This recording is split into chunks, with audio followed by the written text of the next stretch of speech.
अगले श्लोक में भर्तृहरि कहते हैं, नाना प्रकार के सांसारिक भोग नाशवान है, इन्हीं के कारण आवागमन का चक्र चलता रहता है। इसलिए हे बंधु, क्यों हम इस भूल भुलैया में चक्कर काटकर जन्म जन्मों से इन भोगों को भोगकर तृप्त नहीं हो रहे हैं। अब छोड़ो इन लोगों को, हमारी बात मानो और आशा कामना आदि का त्याग कर मन को परब्रह्म परमेश्वर में लगाओ।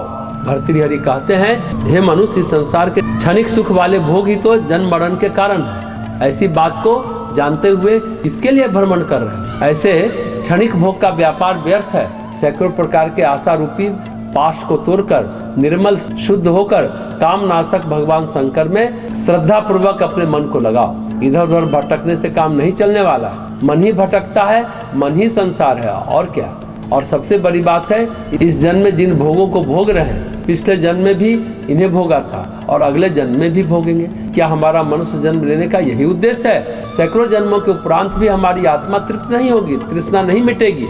अतः इस तथ्य को समझकर मन को परम शांति देने वाले परमेश्वर में इसे लगाना चाहिए, ऐसा भर्तृहरि कह रहे हैं। संसार परिस्थिति में नहीं, मन स्थिति में बसता है। वो झांकता रहता है और मन स्थिति में संसार विकल्प और विक्षोभ पैदा करता है, विकलता पैदा करता है, विक्षोभ पैदा करता है, संशय पैदा करता है। और मन स्थिति से संसार गया तो चित्त भी अतिशय हो जाता है। न कोई विकल्प, न कोई विकलता, न विक्षोभ, निसंख्य और निर्विकल्प हो जाता है। निसंख्य मतलब कोई शंका नहीं। निरतिशय का अर्थ हुआ संपूर्ण समाप्ति। बीज को ही उखाड़ के फेंक दिया, कोई आधार, कोई आशय नहीं। कुछ लोग सोचते हैं कि देह में तो कष्ट है, उसका क्या करें? उसका तो उत्तर यही है, अगर मन में प्रकाश आ गया तो देह में रोग रहेगा क्या?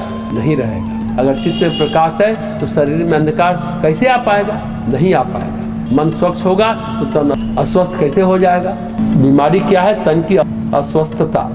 तेलंग स्वामी नंगे घूमते थे बनारस में। गवर्नर की पत्नी ने शिकायत की, कैसा आदमी है, नंगा घूमता है, पकड़ो इसको, फालतू आदमी है। पुलिस वाले पकड़ने गए और तेलंग स्वामी को मस्खरी सूझी। वो गंगा के ऊपर दौड़ने लगे, पानी पर। पुलिस दौड़े, लेकिन गंगा में वो कैसे दौड़े? पुलिस के साथ लुका छिपी करने लगे तेलंग स्वामी। तो गवर्नर की पत्नी ने और फोर्स भेजी, तो तेलंग स्वामी को और मजा आने लगा।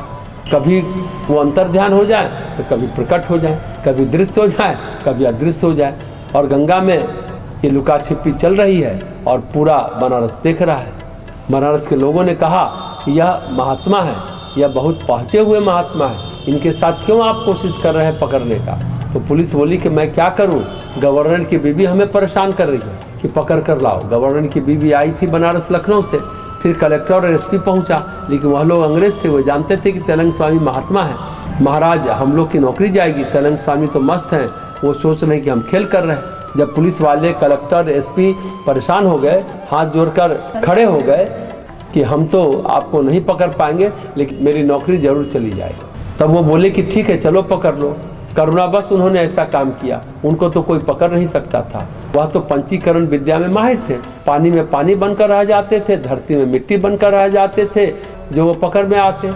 जब पकड़कर उन्हें डिस्ट्रिक्ट जज के कोर्ट में लेकर गए बनारस में, तो फिर मस्खरी सूझी, वहीं टट्टी कर दिया और उससे जो खुशबू फैली पूरे बनारस में फैल गई, अलौकिक सुगंध फैल गई, क्योंकि उनकी देह शुद्ध थी। तो जो मल की दुर्गंध होती है वह देह की दुर्गंध होती है। क्योंकि देह शुद्ध थी इसलिए सुगंध आया, दुर्गंध नहीं आया। तो भगवान कृष्ण गीता में भी कहते हैं कि पृथ्वी तत्व में मैं सुगंध हूँ।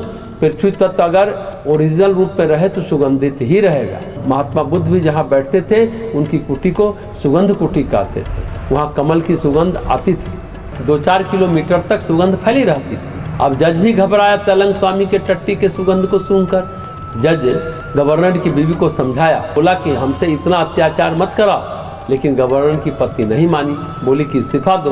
तो जज अंग्रेज था, जो जज था, जो कलेक्टर था, जो एसपी था, वो सभी इस्तीफा देने के लिए तैयार हो गए। और वहाँ के लोग जो कर्मचारी सब थे, सभी इस्तीफा देने के लिए तैयार हो गए। अरे इस महात्मा को देह बोध ही नहीं है, इसको क्या सजा दोगे? बेकार हमसे अपकर्म पाप कर्म करवा रहे हो। तब गवर्नर की बीवी को समझ में आया कि ये साधारण आदमी नहीं है, ये उच्च कोटि के महात्मा है। रात में जब बंद किया था तो वे भी कमरे के अंदर भीतर बाहर निकलने लगे। गर्मी लगती थी तो छत पर टहलने लगते थे। तो सिपाही बोले कि अरे रूम में चले जाओ, नहीं तो मेरी नौकरी चली जाएगी। तो नौकरी जाने के नाम पर रूम में अंदर में चले जाते थे और फिर टहलने लगते थे। उनको कौन पकड़ सकता है? तो कहने का आशय यह है कि तन की बीमारी तन में होती ही नहीं है, तन की बीमारी भी चित्त का विकार है। जैसे हनुमान जी मेघनाथ के ब्रह्मास्त्र में बंध गए करुणावश, उसी तरह तैलंग स्वामी भी करुणावश चले गए। हालांकि हनुमान जी को भी तो भेद जानना था और रावण के साथ मस्खरी करनी थी, इसलिए लंका जलाया, पूरा वन उजाड़ा। हनुमान जी तो भगवान शिव स्वयं थे, उन्होंने सोचा चलो चलते चलाते रावण को चेतावनी दे देते हैं, सुधर जाए तो सुधर जाए। रावण शिव भक्त था, हनुमान जी को करुणावश बंधना था, रावण पर अनुग्रह के लिए बंधे थे। चलो ये मरेगा, इससे पहले इसे चेतावनी दे देते हैं। बहुत खोपड़ी काट काट कर चढ़ाया हमने, लेकिन रावण को समझ नहीं आया।